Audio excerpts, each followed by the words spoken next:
Hey everybody, this is Dean, and welcome to Photo Blue. Today I thought I'd show you how to use the new Portrait Bokeh AI in Luminar AI. So this is a pretty cool tool. What it does is it simulates bokeh or a blurry background like when you're doing portraits.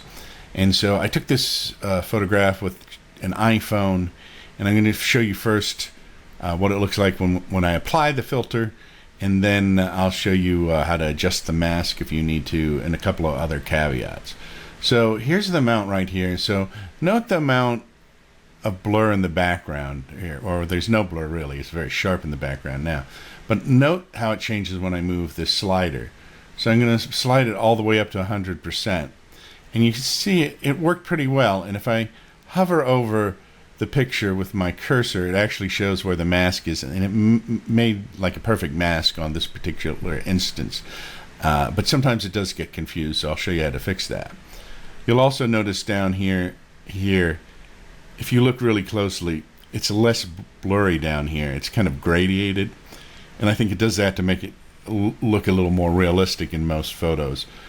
So that's it's a very good effect. It seems to work pretty well as far as that goes, and so it doesn't blur a lot of backgrounds a whole lot, but it does it enough so that you get the effect, but not so much that it looks unreal. So it looks pretty good here. So now the next thing we'll do, I'm going to do a different photograph right here. So I'm going to go to this photograph right here, and I'm going to go back here, and I'm going to do 100%.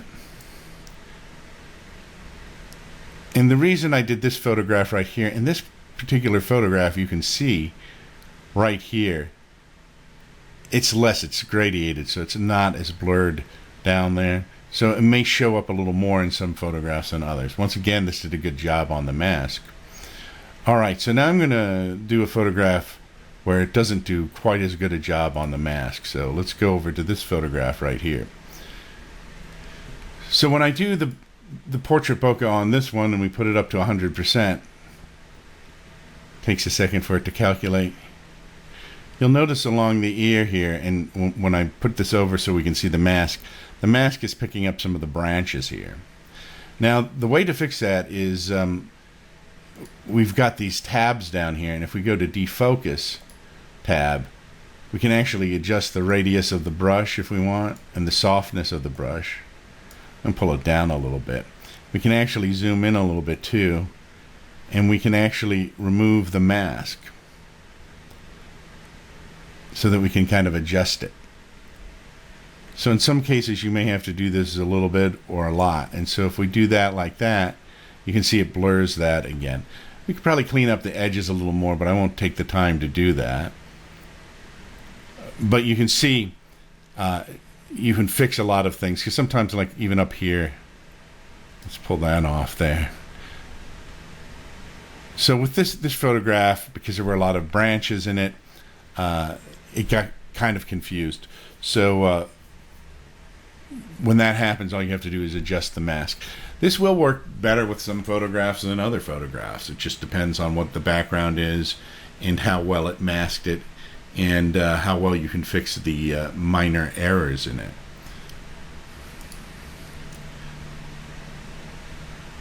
So it's a pretty good tool if you want to blur the background, like if you're just shooting with an iPhone or something. A lot of times an iPhone will have everything in focus, and you may have something a little distracting. Or even with any camera that you take, you can use this effect on it. Now, one caveat I have to say with the iPhone is iPhone has something called an HEIC format, which stands for High Efficiency Image Format. And not all photographic programs will even read those. And so sometimes you have problems with those. Luminar AI reads them, but it does not do portrait bokeh on them, at least at this point.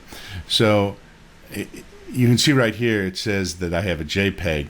If I click over, I have the same photograph. It's in the HEIC, and all I did was convert the photograph to a JPEG so that I could use the bokeh on it.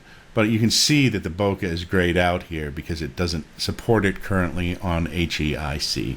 So that's the only real caveat I have about the program thus far, except you may want to be careful of what photographs you pick depending and see how they look. Try it out. The other thing, of course, is you can also, the nice thing is you can also adjust the amount right here. So if you think it's a little heavy or you don't want it quite as blurred, you can move it down. So you have that flexibility as well. I'm Dean, and this has been Photo Blue, and I will see you next time. Don't forget to subscribe, share, and like.